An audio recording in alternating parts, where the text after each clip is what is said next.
All Word documents are laid out using columns. The default setting is for text to appear in one column. To change the layout to multiple columns, click on the Layout tab. Select Columns from the Page Setup group. Choose an option from the gallery. The document is now laid out in the selected number of columns. Instead of displaying the entire document in 2 columns, the title text should span the full width of the page. Click on Undo or press Ctrl-Z to delete the column setting and start over.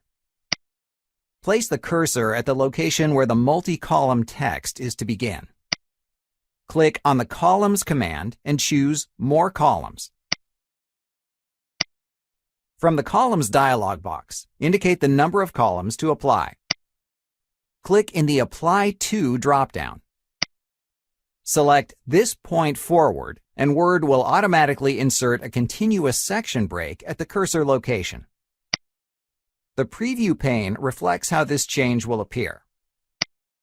Text from the cursor location forward is formatted using the updated number of columns. To switch the layout back to 1 column later in the document, place the cursor at the location where the text should be changed. Again, choose More Columns from the Columns dropdown. Select 1 to reset the text to a single column. Apply the change to this point forward.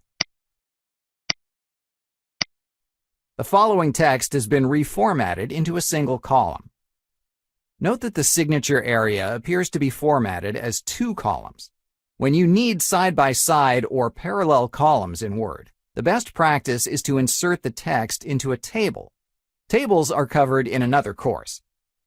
For more videos like this, subscribe to the Savvy YouTube channel today.